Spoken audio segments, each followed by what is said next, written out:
Committee will come to order. Good afternoon and welcome to today's hearing, Cybersecurity, Assessing the Immediate Threat to the United States. Appreciate your patience and understanding as we had votes earlier, and I know we are getting off to a delayed start, but I appreciate you all being here and participating. I will also welcome Ranking Member Tierney, members of the Subcommittee, and appreciate everybody being here today. Today's hearing is designed to act as a prelude to the full committee hearing, which will be conducted a week later on June 1st, later in just a short time from now. It is entitled Cybersecurity, Assessing the Nation's Ability to Address the Growing Cyber Threat.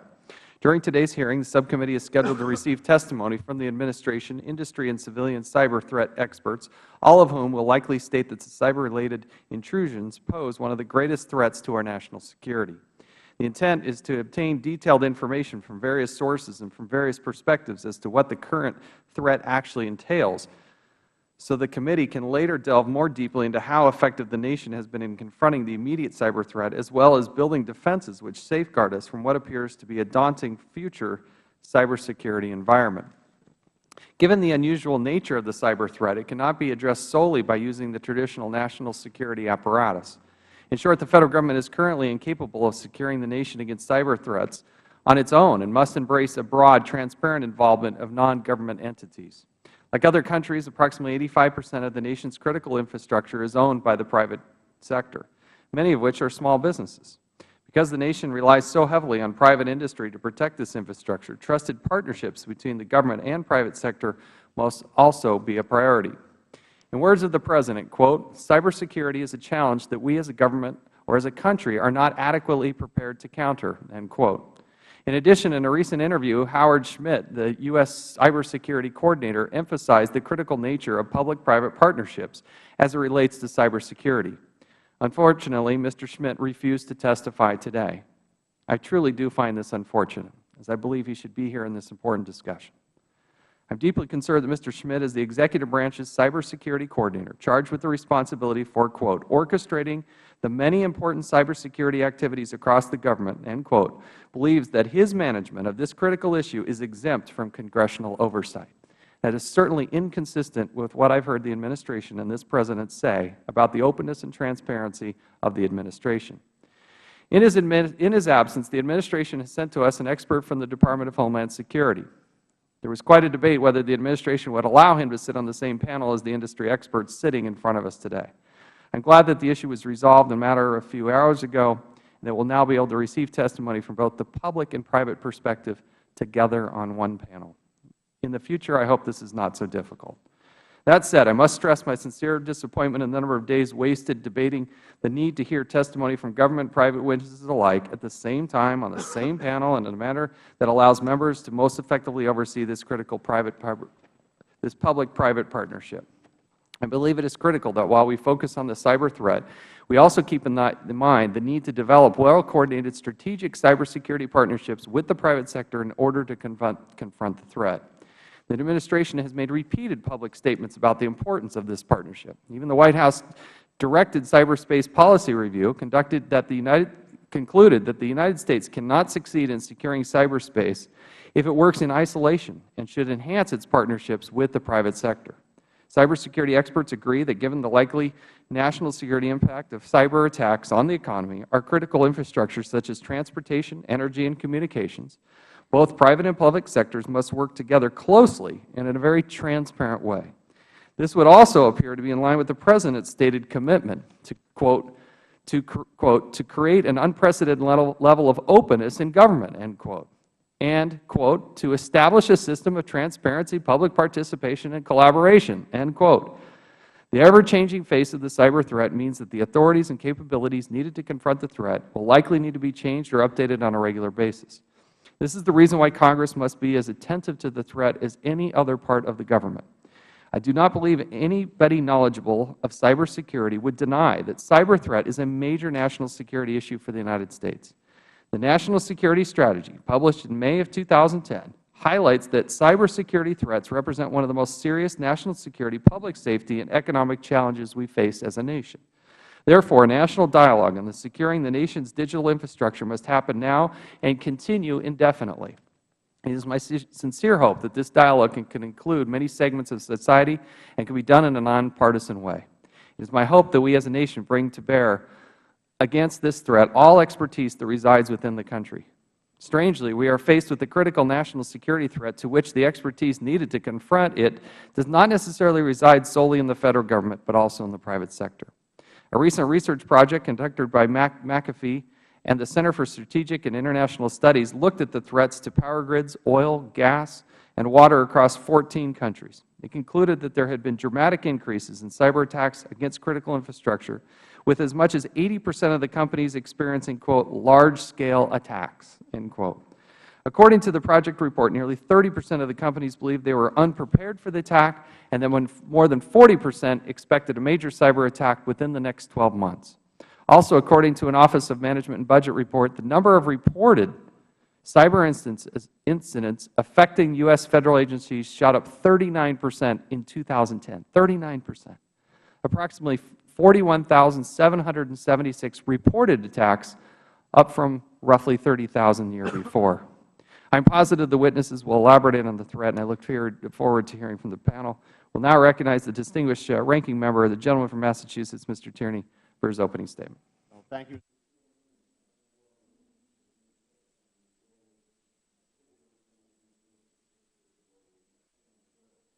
Director of the Control Systems Security Program at the Department of Homeland Security's National Cybersecurity Division. It's a short title.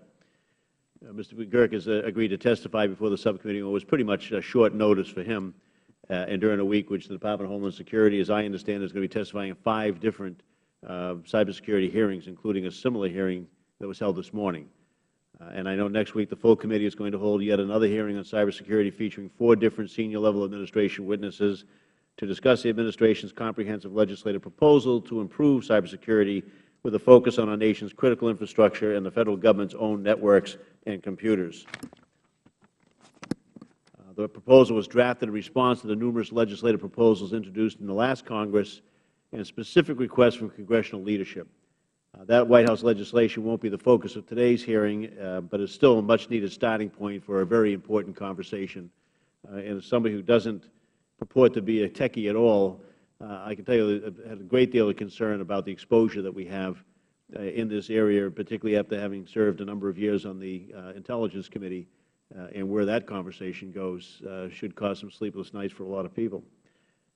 As the computer technology has advanced, Federal agencies and our nation's critical infrastructure, whether it's power distribution or water supply, telecommunications, or emergency services, have all become increasingly dependent on computerized information systems to carry out their operations, to process and maintain and report. All of that has been a service where public and private organizations increasingly rely on computer systems to transfer money and sensitive and proprietary information, conduct operations, and deliver services. The interconnected nature of these systems creates risk for our national security, our economic security, and our public safety. Now, just last month in Massachusetts, a virus called W32.Quackbot, Q-A-K-B-O-T, of all things, was discovered on computers at the Executive Office of Labor and Workforce Development. As a result, the Labor Department said as many as 210,000 unemployed workers may have had data compromised, including their names, Social Security numbers, employer identification numbers, addresses, and email addresses. Although the virus was originally discovered back in April, it wasn't until last week that the Labor Department realized the virus had survived its early eradication efforts and resulted in a data breach. That specific example happened at a State government agency, but it highlights the potential threat to Americans all across the country if our Federal computer networks are not adequately protected. As many commentators have documented, cyber attacks on our Federal IT systems are on the rise. The Chairman just went through the numbers on that.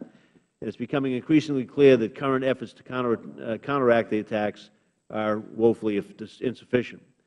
The connectivity between information systems, the Internet, and other infrastructures also creates opportunities for attackers to disrupt telecommunications, electrical power, and other critical services. Some industry sectors are so vital to the nation that their incapacity or destruction would have a debilitating impact on national security, the national economic security, or public health and safety. Federal law enforcement and intelligence agencies have identified multiple sources of threats to our information systems and our critical infrastructure. These threats include foreign nations engaged in espionage and information warfare, criminals, hackers, disgruntled employees, and contractors. In one recent example, it has been alleged that the Chinese government spread a virus that attacked Google and at least 80 other United States companies. Not all threats to federal cybersecurity are external. In June 2010, WikiLeaks released thousands of classified Department of State and Department of Defense documents. Immediately following the release of those documents, the Secretary of Defense commissioned 2 internal Department of Defense studies to evaluate any weaknesses in their system. The studies found that the Department's policies for dealing with an internal security threat were inadequate, and that the Department had limited capability to detect and monitor anomalous behavior on its classified computer networks. So these examples simply underline the need for a comprehensive legislative approach that will protect our national security, health, safety, and all of the American people. We have an obligation to ensure that the government's IT systems are secure and that any critical infrastructure is protected from the threat of cyber attack.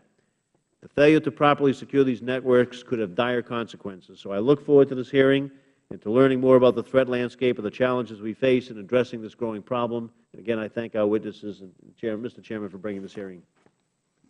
Thank you. Members will have 7 days to submit opening statements for the record. We will now recognize the panel. Mr. Sean McGurk is Director of National Cybersecurity and Communications Integration Center at the Department of Homeland Security. Mr. Philip Bond is the President of Tech America. Mr. James A. Lewis is Director of the Technology and Public Policy Program at the Center for Strategic and International Studies. And Mr. Dean Turner is the Director of Global Intelligence Network Security Response at Semantics. Again, gentlemen, we appreciate you all being here. I would like to recognize each of you for 5 minutes for an opening statement. If you could try to keep it to 5 minutes, and any additional information that you want to provide, please, we will be able to submit it to the record. Pursuant to committee rules, all witnesses will be sworn in before they testify. If you would please rise and raise your right hand.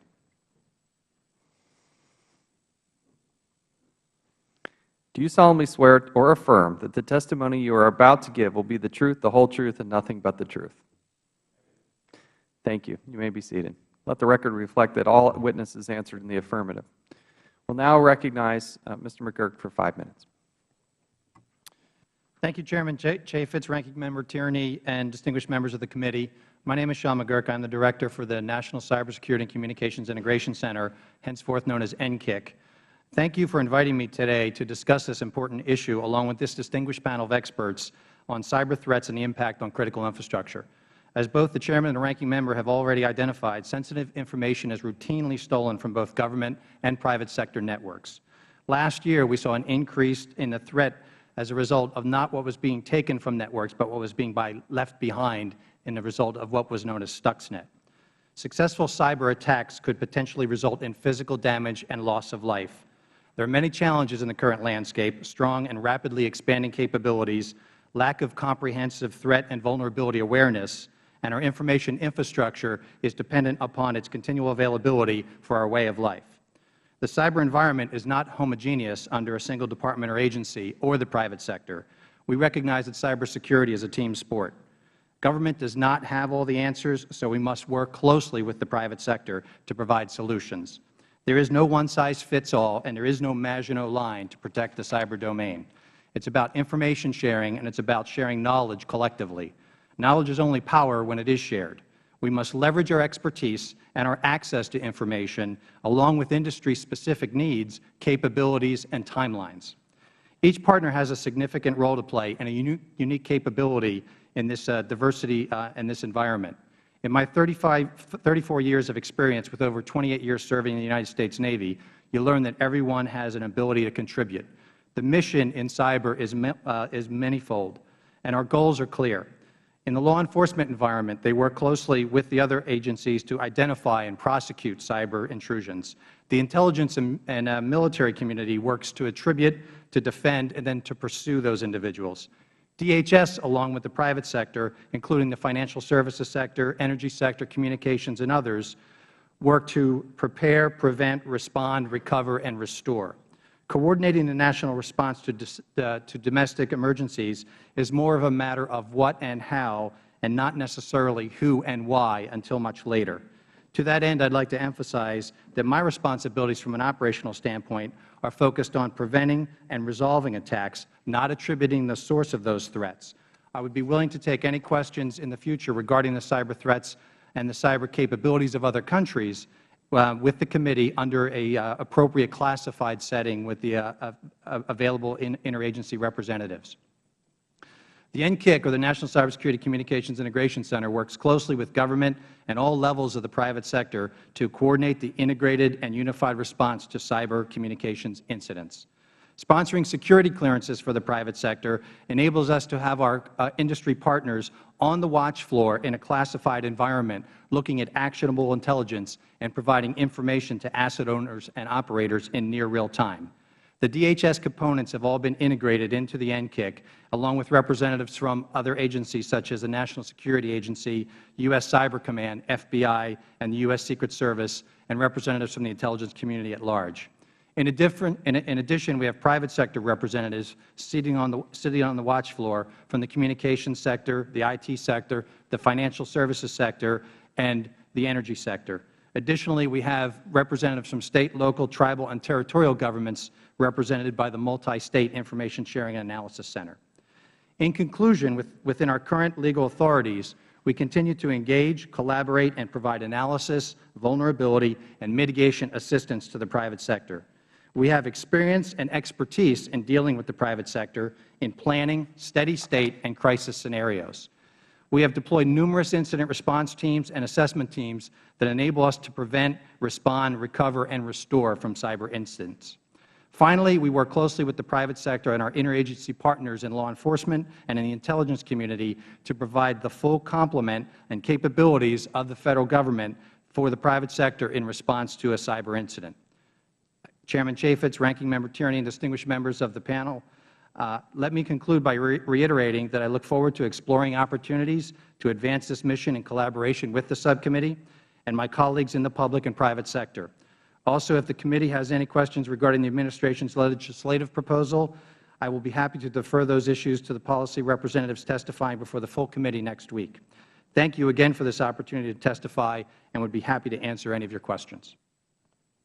Thank you. Mr. Bond, you are now recognized for 5 minutes. Thank you, Mr. Chairman, Ranking Member Tierney, members of the committee. Honored to be here on behalf of Tech America, the largest industry trade association in the space in the U.S. with some 1,000 member companies. Offer just a few thoughts on the challenge in cyber and the policy response we need. First, I would observe that cyber criminals respond rapidly. They are creative. In 2010, McAfee Labs identified more than 20 million new pieces of malware globally. 2011 online fraud report from RSA, the security division of EMC, found that the U.S. has consistently hosted and been the target of a majority of the worldwide cyber attacks.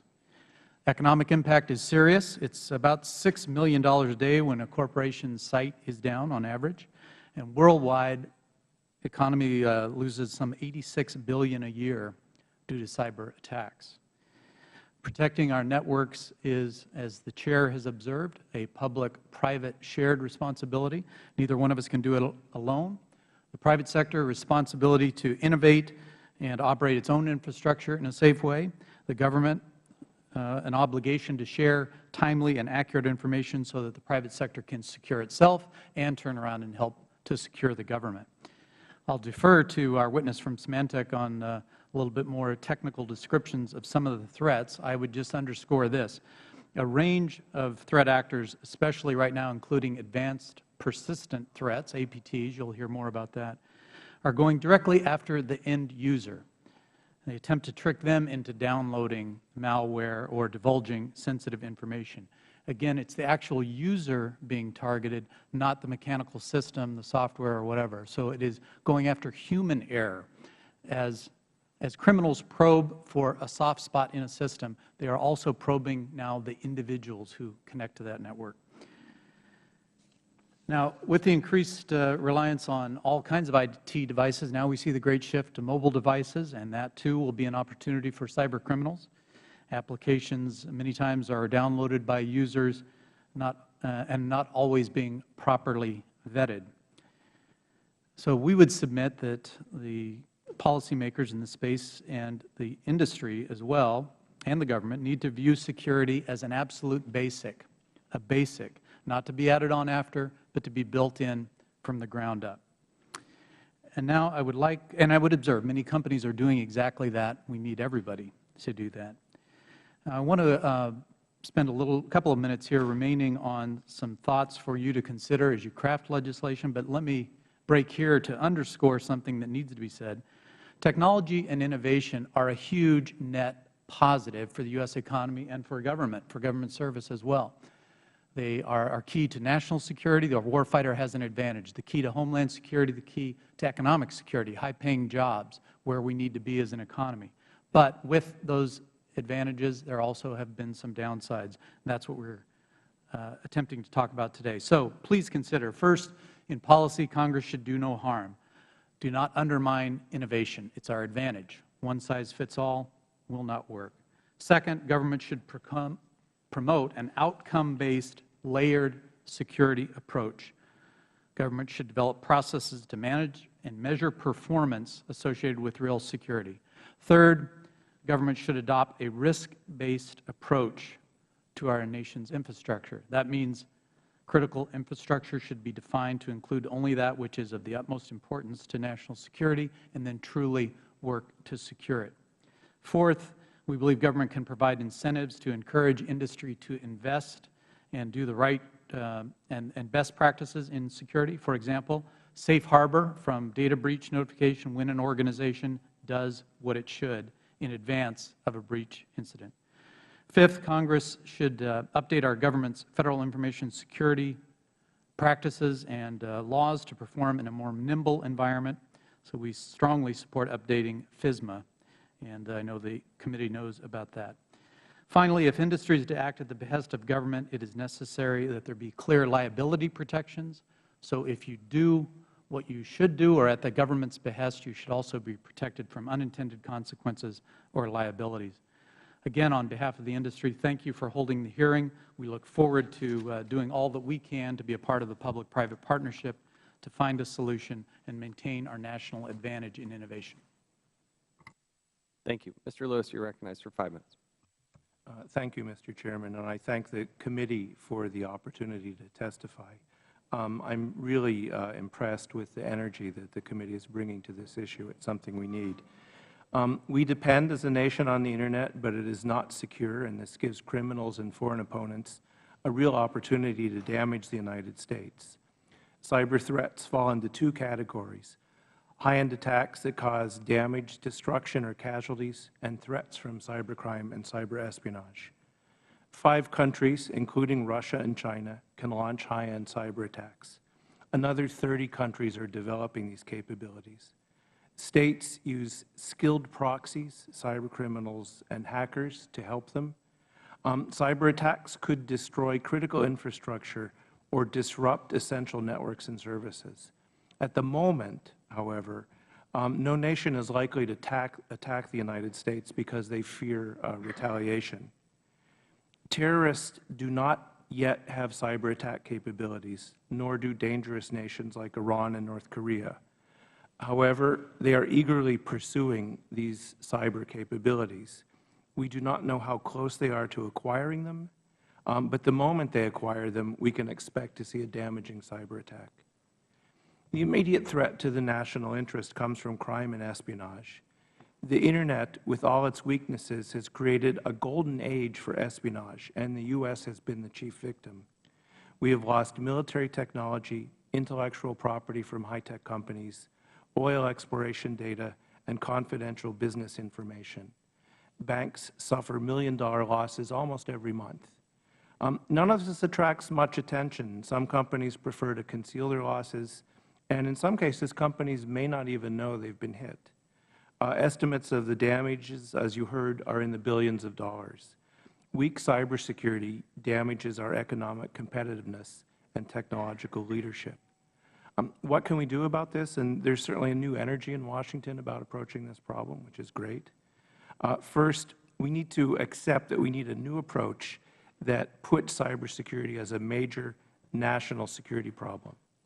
The most dangerous threats in cyberspace come from foreign militaries and foreign intelligence agencies. Second, this new approach needs to combine trade policy, law enforcement, military strategy, and critical infrastructure protection. For critical infrastructure, this means that DHS must be able to mandate risk-based performance standards. Public-private partnerships are an important part of this. It would help, however, to differentiate where the private sector is strongest in things like information sharing or innovation, and where government action is needed. The immediate question is whether we can improve our defenses before there is a damaging attack. Most of the experts I know believe this is not possible, that America will only act after a crisis. I believe that the work of this committee and others can help us avoid that fate and let us do what is necessary to improve public safety and national security in cyberspace. Thank you for the opportunity to testify, and I look forward to your questions. Thank you. Mr. Turner, you are recognized for 5 minutes. Chairman Chaffetz and Ranking Member Tierney and members of the subcommittee, thank you for the opportunity to testify today as the committee considers cybersecurity and the current threat level to the United States. And Mr. Chairman, on behalf of the nearly 500 Semantic employees based in your district in Linden, we certainly appreciate your focus on cybersecurity issues. My name is Dean Turner, and I am the Director of Semantics Global Intelligence Network. Symantec is the world's information security leader. With over 25 years' experience in developing Internet security technology, our best-in-class global intelligence network allows us to capture worldwide security intelligence data. We maintain 11 security response centers globally and utilize over 240,000 attack sensors in more than 200 countries to track malicious activity 24 hours a day, 365 days a year. In short, if there is a class of threat on the Internet, Symantec knows about it. In my written testimony, I have provided the committee with greater detail on the evolving threat landscape, as well as an assessment of some of the real-world impacts of cyber attacks on businesses and individuals. I also touch on major challenges and vulnerabilities associated with securing new technologies and how organizations can better secure their important and critical systems. In our April 2011 Semantic Internet Security Threat Report, we observed several key threat landscape trends for the calendar year of 2010. The year was bookended by two significant targeted attacks, including Hydrack, otherwise known as Aurora, and Stuxnet. Stuxnet was a game changer, exemplifying just how sophisticated and targeted threats are becoming. It demonstrated the vulnerability of critical national infrastructure to attack, and Stuxnet was the first publicly known threat to target industrial control systems. Social networks. Social networks continue to be a security concern for organizations as government agencies and companies struggle to find a satisfactory compromise between leveraging the advantages of social networking and limiting the dangers posed by the increased exposure of potentially sensitive and exploitable information. Leveraging information from social networking sites as part of a social engineering campaign is one of the simplest and most effective ways an attacker can lure their target to a malicious website. For example, an attacker can use information gathered from a social networking site to create a targeted email that then lures a victim to a website that hosts malicious code. If the victim visits the website, a Trojan, for example, a keystroke logger or backdoor, can be installed, and that begins exfiltrating sensitive information back to the attacker. In 2010, attack toolkits continued to see widespread use. A typical toolkit today is built to allow the cybercriminal to monetize infected machines in every way possible. For example, keystroke loggers are a simple way to capture any password a user typed in. Other Trojans can also steal email addresses found on the machine, as well as add additional malware. Attack toolkits and their ability to update over the web greatly increase the speed with which new vulnerabilities are packaged, exploited, and spread. One of the most significant attack kits known at the moment is the Zeus Trojan and is a favorite of cybercriminals due to its ease of use and low cost, about $400 in the underground economy. It takes little to no technical knowledge to launch this type of attack, and of course it can be extremely profitable for cybercriminals. With the proliferation of smartphones and mobile devices, users are increasingly downloading third-party applications, which has created an opportunity for the installation of malicious applications. In 2010, there was a 42% increase in the number of reported new mobile operating system vulnerabilities, and most mobile malicious code is now designed to generate revenue. Therefore, there is likely going to be more threats created for these devices as people increasingly use them for sensitive transactions, such as online shopping and banking. We have learned many lessons from today's threat landscape. And while the sophistication level of attacks is increasing, as is the potential and real damage caused by such attacks, we need to turn these lessons into action. In addition to the recommendations contained in my written testimony, the following steps must be taken in order to better protect critical systems from cyber attack. First, develop and enforce IT policies and automate compliance processes. Second, authenticate identities by leveraging solutions that allow businesses to ensure only authorized personnel have access to those systems. And third, secure endpoints, messaging, and web environments. In addition, defending critical internal servers and implementing the ability to back up and recover data need to be top priorities. Members of the committee, cybersecurity faces a constantly evolving threat, and there is no single solution to prevent attacks. Attackers are getting smarter and more resourceful every day. Because of that, any solution must include the private sector's expertise and innovation. We must continue to be vigilant in protecting our economy, our national security, and our way of life. Semantic applauds Congress for focusing much-needed attention on cybersecurity, and we look forward to continuing this important dialogue. I'll be happy to answer any questions that you might have. Thank you. We'll now start the questioning, and I'm going to recognize myself for 5 minutes, and maybe even a little bit longer than that. I appreciate all the expertise. I mean, routinely what we hear is the threat, the threat, the threat. It's happening. We're quantifying something at $86 billion and perhaps beyond. I do think there are probably a number of companies that would be embarrassed to even allow it out there that there was some sort of security breach. We're constantly told as consumers and shoppers that it's safe and secure to type in our critical information, our personal information, just because it has that little lock on there. What should consumers, what should the average person in Topeka, Kansas, what should they be thinking about when they go to type in? How do you really tell if it's secure or not? And can you ever? Anybody want to take a stab at that? Mr. Bond? Sure. I'll take a first stab at it, Mr. Chairman. Thank you. I think that I would urge consumers to do what a national education campaign has urged, which is stop, think, and connect. So many of these newly designed threats that come in and pose as something they're not, trying to get you to either give information or simply click on a bogus connection, very often can be understood or gleaned or perceived as a threat by simply stopping and thinking through, wait a minute, is this really coming from the company or entity that it purports to? This links to issues about short address names and other things that are part of the challenge right now. But I do think that a public education campaign that tells people to stop and think before they connect can have measurable impacts, and so that's a beginning point. Certainly the success of Twitter and Facebook in particular, social networks, have become just immense globally. Mr. Lewis, what sort of threat or danger to young people, old people, people to participate on those types of social networks, how secure, if at all, is the information that's provided on those?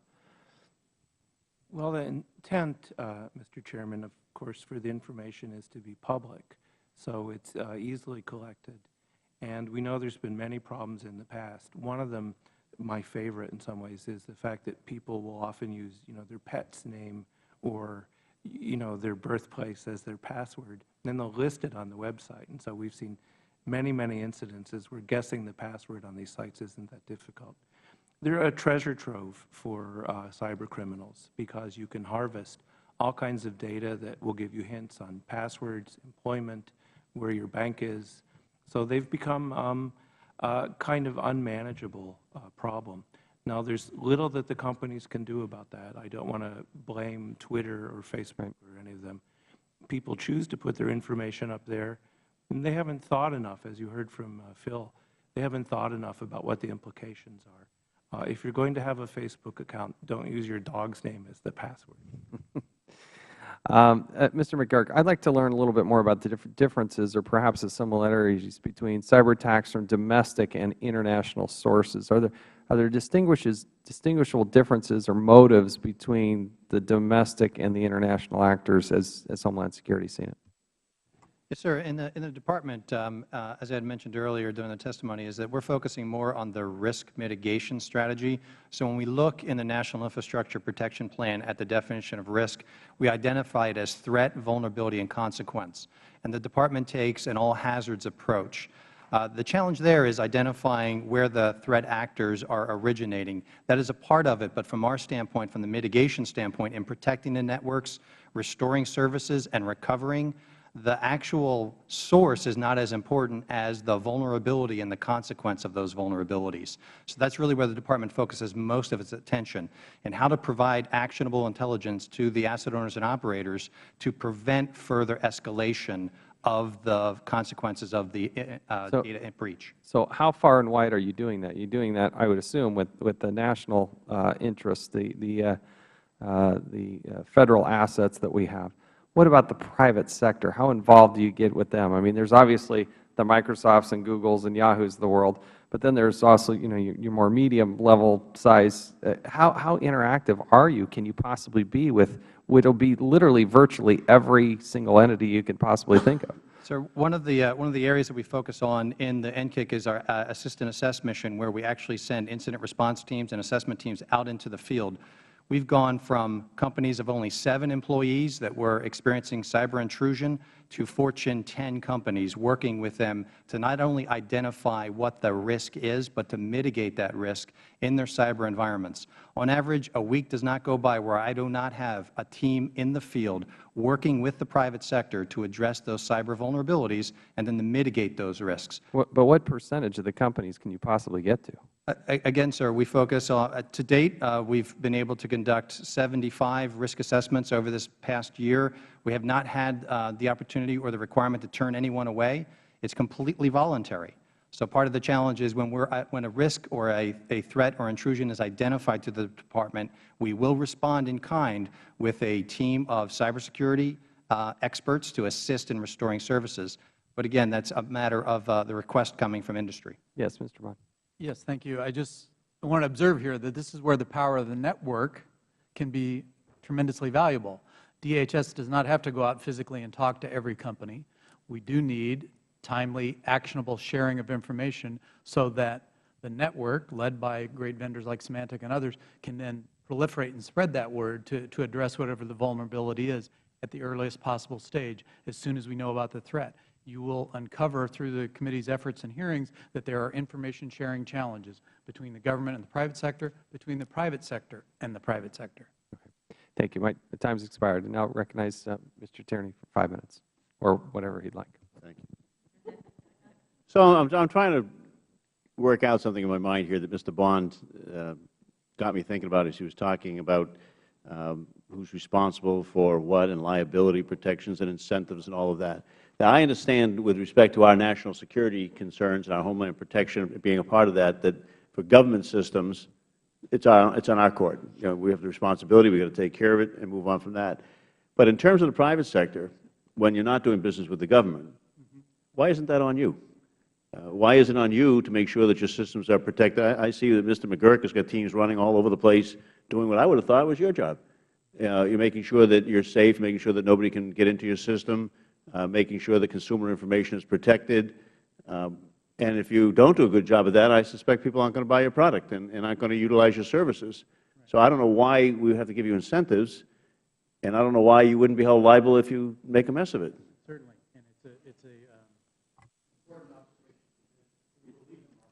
And it's We probably need that technology called the microphone. Thank you. It's an important observation because we believe market forces are primary to shaping good behavior, and we see that time and again. However, let me try to give you an example. If a small community is targeted, and say the bank in that community is targeted because they want to get personal information or financial information because there may be a lot of DOD workers in that community, and the Federal Government says, gee, that small community bank has somehow been breached, and we need you to go offline for a minute to help figure this out because it's a serious threat. Farmer? Let me back up. Yes. But the government didn't supply that system to that bank. No, right. Somebody in the technology field did on that. So you bet. If it's breached, it's nice that you use the example, a lot of government workers in there. Let's back up a second and assume there aren't any government workers in that area. That's not the point of liability. Okay. Okay? So for their inability to provide a secure system, there are going to be questions about the community bank in the future. But while they're down because of a government request or demand, and Farmer McDonald doesn't get his loan and loses the farm, is the bank liable because they went down at government request? Forget the bank. The bank didn't put the system in, all right? They bought it from somebody, and they paid for their service of installing it or whatever. And if it goes down, whether it goes down because somebody breached it and the government suggests they go down or whatever, it's still their fault and their problem. And why wouldn't all of the responsibility and obligation lie with them? Not lying with the government to protect their national security. We don't assess the government every time they come in and protect us. Yes. But the people that go out and sell to a bank in a community that they're going to give them a system that's safe and secure, why doesn't the buck stop there? I'm trying to make a distinction that I think is legitimate. When then the government says, based on what we know, you should do this or we require you to do this, and you do that, any liability that stems from that step should be protected because you're doing something in accord with policy or a government request. Okay, and you wouldn't do it on your own is what you're saying. You wouldn't look in and see what happened and figure that you're going to put those safeguards in of your own volition? No, you would, and I'm failing to communicate because I'm trying to. No, you're not. I just don't accept your premise. It's not that you're failing to communicate. It's just for whatever reason that you have to do something or whatever like that it seems like your customer would want you to do and expect you to do. I don't understand the shifting of responsibility and obligation. If it is an action taken at government requirement or policy, I don't think then it's the government's intent to make a company liable for obeying the law. So let's take your example, which I thought was on the most favorable position you could think for yourself. Let's take there's a lot of people who work in the government, the Department of Defense, something living in a particular neighborhood doing business with a credit union or a bank, and the system that somebody in the private industry put in on the premise that it was secure and operative and all of that goes down and there's a breach. You're telling me that you take the government to tell you to shut it down or the government to tell you how to put it up safely, you wouldn't come across that on your own, and that if you didn't come across it on your own, the government had to go in and take action, and therefore you should be responsible for anything that results from you taking those steps. So one of two things to happen. You're going to go in and try to resolve it yourself, or somebody's going to have to suggest to protect the consumers in the community that it's going to be done. And then you say, well, if I do it the way they say to do it, because I wouldn't do it on my own, then I'm going to be shielded from any responsibility or liability. Is that your position? No, but I appreciate your framing it for me. No, what I'm trying to underscore is that when there is a policy or something in place that has a requirement to it, that there not be liability attached to obeying the requirement. We could think of a lot of different examples, but if you are adhering to the rules and best practices, and then something about that policy causes harm as a response, that's something that you're obeying policy on and you should not be liable when you're obeying. How do we ever get best policies to keep on getting better if you never have any incentive to do it because you're covered once you do the threshold thing that's in place at a given time? Well, I could reverse it and say, then why would you ever obey the government rule if you're also not protected in obeying that rule? Well, maybe we don't have a government rule. Maybe we just leave you out there to the market. So when you go down and that community goes down or whatever, then you're on your own. Would that be something you want? There's no consumer protections, no government regulations, and would that make you more happy? No, I'm taking your earlier point that market forces really do matter, but I'm trying to make the point that if we pass rules and companies obey those rules, that should not usher in some liability because you obeyed the rule. And I guess I'm not trying to be contentious with you. I'm trying to get to the bottom of something I think is an interesting question to ask here. Ought there be no government regulations in this area? Well, Mr. Tierney, if I may If interject. after he answers it, I want to give an opportunity to answer it, then I'm happy if the Chairman goes along with it. Since it's the two of us, I suppose we go back and forth all day. Mr. Bond, go ahead. No, I'm not advocating that. I think there are already some regulations in place, certainly around the government systems and then how they interact with private sector systems through contractors and others. So I'm not here to advocate. But other than that, should there be any government regulations on your provision of systems to private entities at all, or should it just be totally unregulated? I think that is exactly I think it is a good question that we should look at. What are the use of standards? What are the use of industry best practice and other things that government and the private sector are coming up with together, and that any regulatory steps should be taken very carefully with all the expertise of the different players in the room. But I'm not here to draw any kind of line in the sand. I'm here to say that You need technical experts like Mr. Turner and others in the room to understand what the implications are in an interconnected world. And just to add to that, sir, I think it's important that when we're discussing liability, that we acknowledge the fact that it's incredibly difficult to pin where that liability sits. There's no such thing as a 100% secure, foolproof piece of software. It doesn't exist out there, I'm sorry to say. Well, Vulnerabilities, sir, are a fact of but life. there was never a 100% secure train either, but at some point, liability went to the locomotive company because, technology had advanced to the point where they were the ones that should be held responsible for anything that came from that. I understand, sir, but when you're asking to assess liability on a particular focal point, whether that be the Federal Government, the private sector, or the vendor or whatever, we have to deal with something called the law of unintended consequences. It is virtually impossible for us as an industry or anybody to be able to test with 100% certainty how that particular product, software, service is going to be used in that situation. But our liability system has never gone on 100% certain, and that it's been who's responsible, and then people make a decision about what's reasonable. I think what I'm just trying to figure out here is whether it's reasonable to leave it all to the industry to set the standards and do it out and then to suffer whatever consequences or obligation it might be, or is there some advocacy here that the government should, on behalf of the consumer, whoever that might be, a business or an individual, set some standards and for compliance on that. And I suspect, haven't figured out whether people are for or against one way or the other yet. And I suspect, sir, you'll find that the answer lies somewhere in the middle, that it is, again, that public-private partnership. Can I add something, Mr. Chairman, on this? Because it's an interesting line of questioning, and there's a point that we might want to put out right in the open. And I think if you would use your experience and the experience of other committee members with the intelligence community, you would be able to confirm this. But there is no such thing as a secure, unclassified system. I've been told by senior intelligence officials that they have never seen an unclassified system that has not been penetrated. So we're dealing with a problem where anyone can get in, right? And the solution to that is not a technological solution. Yes, over time, our technologies will get better, and that will squeeze out the low-end threat. So the high school kid who used to be able to break in a couple hours, now he might have to spend a little more time. But I think that's why a lot of us are in favor of a comprehensive approach. You need to have law enforcement cooperation with other countries. You need to have strong military forces to deter potential opponents. You need to work with the service providers to get them to help consumers. And you do need some kind of what we're calling now risk-based standards run through the government that would impose some requirements on at least critical infrastructure companies. If we can get a package together, we can deal with the problem, but no single part will solve this very damaging situation. Yeah, I mean, I guess what I'm taking from that is you don't feel that you can do your optimum job without the assistance of the government in some respect. Is that fair to say? Oh, I mean, I guess you're all talking about partnerships and synergy. So I'm guessing that what the industry is saying is we can't do this right without government assistance at some level here or something.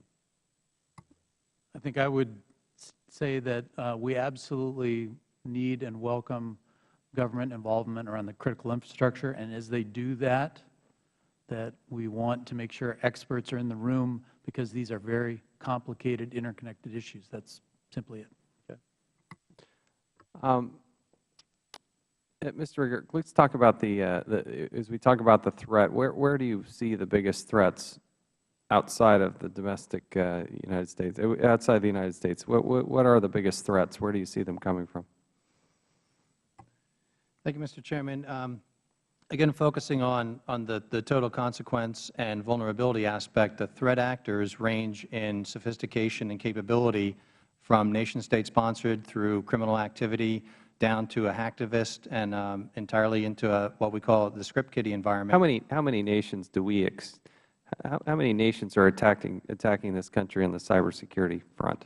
I mean, nation actors. The challenge with that, Mr. Chairman, is a point that was made earlier by some of the members of attribution. It's very difficult to positively attribute known activity. Even if I were to say an IP address or the source address originated in a particular country or a particular area, that may not be the actual actor. So the attribution piece is very difficult. I recognize it's difficult, but you got some number that you've assessed. At least I hope you do. What is that number? How many countries? Sir, I would actually defer that to the intelligence community representatives in another forum, and I wouldn't be able to comment on that here today. What is the consequence for somebody who's attacking us on a cybersecurity front? Is there anything we can do or have done? Is there any instance where we've actually said, okay, country X, you've been doing this, this is the consequence? Is there any instance of us, is there any consequence of that? To my knowledge, sir, I'm not familiar with any official demarche that has ever been issued or ever been delivered to a particular nation state associated with malicious cyber activity. How often are we getting attacked from nation states? Daily? Hourly? Well, there are hourly cyber attacks, whether they originate and are state-sponsored or if they just originate from IP addresses that are being spoofed as far as the location, if they're criminal activity, or if they're independent activists that are operating under the protection of a nation state. Let's pretend we have a nation state that says, yes. What is the consequence? What do we do? So, not necessarily dealing in hypothetical, sir, but looking at the consequence analysis that the Department conducts associated with cyber physical systems. One of the demonstrations that we conducted in 2007 was known as the Aurora experiment, where we demonstrated the capability of taking digital protective circuits and physically destroying large pieces of rotating equipment. This type of equipment has years to repair or replace. All right, now that's cool. I Yes. like hearing that. All right, what else can we do? So subsequently, what we recognize is that we have to apply a defense-in-depth strategy. I hope we're doing that, by the way. Yes, sir. In many of these cases, these legacy-based systems are 10, 20, or 30 years old. So subsequently, we can't bolt on a new application. So we either need to enclave these pieces of equipment in a secure environment or mitigate the risk associated with operating those systems in a connected world. The comment was made earlier about separating networks and never finding a clear or a secure network. In our experience conducting hundreds of vulnerability assessments in the private sector, in no case have we ever found the operations network, the SCADA system or energy management system, separated from the enterprise network. On average, we see 11 direct connections between those networks. And in some extreme cases, we've identified up to 250 connections between the actual producing network and the enterprise environment. So that's one of the challenges that we have, as I mentioned earlier, in actually securing these networks and understanding the consequences associated with the vulnerabilities and not just the threat actors. All right, that doesn't give us much confidence, but it's reality. That's what we're after here. If I went down the row here, what do you all see as the single most significant weakness in the system right now? Maybe we'll start with you, Mr. Bond, and we'll kind of loop around and end with you, Mr. McGurk. I would probably identify better information sharing coming between the government and the private sector. I don't think we are sometimes free to discuss the threats we see so we can respond quickly. Mr. Lewis? I would go back to your point about consequences. If nobody's ever punished for doing something bad or even chastised, they're just going to do more of it. So I think our failure to have any consequence for any sort of cyber action is really damaging. Mr. Chair? I would have a tendency to agree with Mr. Bond that information sharing is a key component, but I'd also add, and I'd rank just as highly, is that we need to start moving away from the mindset that we currently find ourselves in, which is detection and remediation. This is a cycle we're in. We detect and we remediate, detect and remediate. We're always behind the curve. We need to get a little more predictive and a little more proactive in terms of reaching out, which sort of dovetails into Mr. Lewis's comment about consequences for action, sir. Okay. Mr. McGurk? Thank you, Mr. Chairman, for the opportunity to go last, because I would say all of the above, and that was I agree with you. to do so. I agree. But in addition, if I may add on the information sharing piece, arguably we've been sharing information for years now between the government and the private sector. What we need to focus is collaboratively developing knowledge so that we can provide actionable intelligence to mitigate the risk. A great example of that was in November of last year. There was a particularly malicious piece of code that was known as the Here You Have virus. That was actually identified through the intelligence community as being a known malicious piece of software. And within hours, the Department was able to identify that particular piece of code and provide actionable intelligence to the community through a series of declassification measures using the private sector's expertise to provide information to the private sector so they could take the necessary steps to mitigate the risk. That's the step that we need to do to actually have an effect on cyber risk at net speed, and not just simply put together another information sharing body. I want to go quickly here about the cloud. There's a lot of movement within the industry for people to encourage to store their information on the cloud, which creates questions about security and, do I trust some major provider more than I trust my own local server, or do I question it more than, or do I think it's more safe than my local, my individual computer or whatnot? What are the vulnerabilities there? Should we feel more secure, more safe with cloud computing and movement to the cloud, or less? Let's start with Mr. Lewis this time. You caught me off guard, Mr. Chairman. Yes. Right now, I'd say there's probably a slight advantage to having your stuff in the cloud, because some of the companies, some of the service providers can devote more attention, and particularly for small and medium enterprises, they may actually benefit from having a big company, a Google or a Microsoft or whoever, an IBM, manage their data. There's other drawbacks to it. For large enterprises, I'm not sure that they benefit, and a lot depends on how well the cloud service providers actually do. So on the whole, small companies better off, big companies may be a wash. Mr. Turner?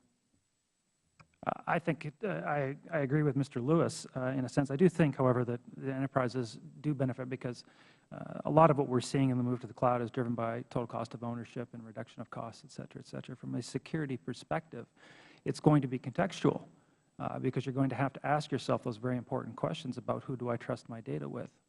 And that's going to come down to reputation.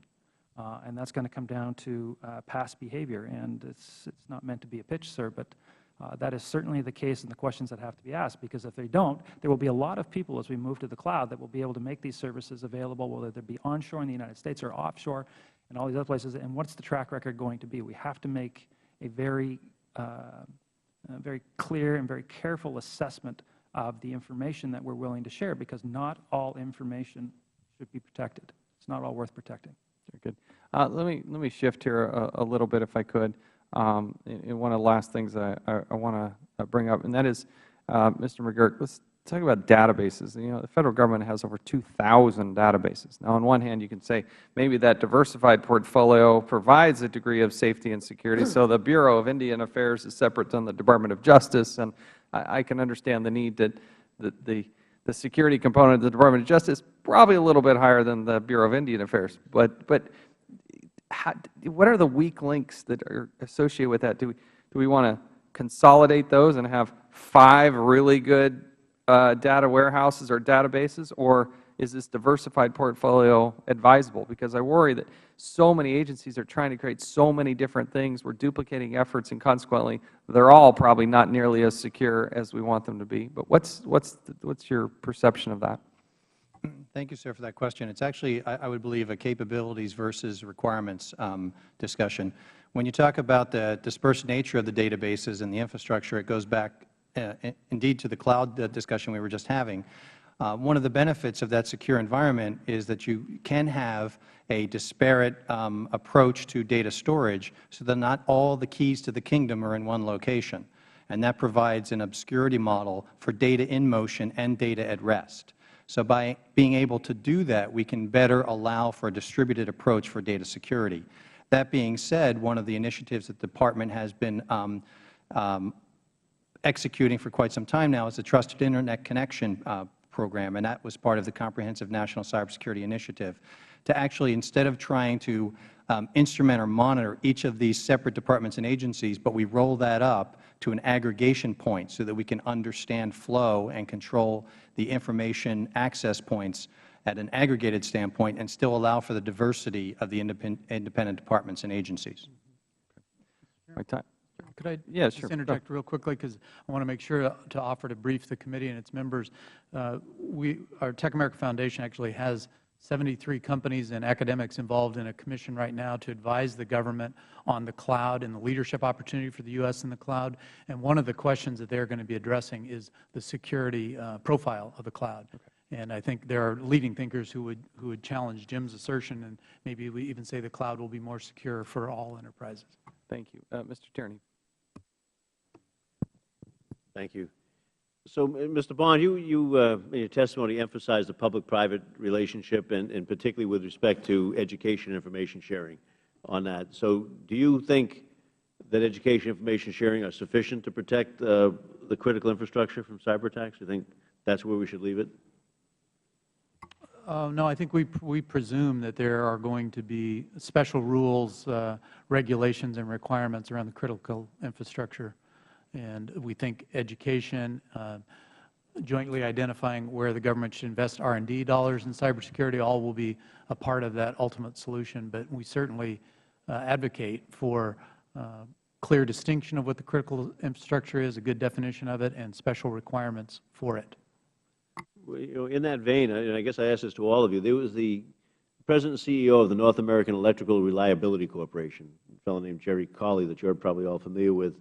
He testified in front of the Armed Services Committee on this topic, and he said that he didn't think that there was clarity of responsibility on that. He thinks collaboration and consultation has been good, but it's been based on an ad hoc relationship with no clear lines of responsibility and authority. Are you all pretty much in agreement with that, or disagreement?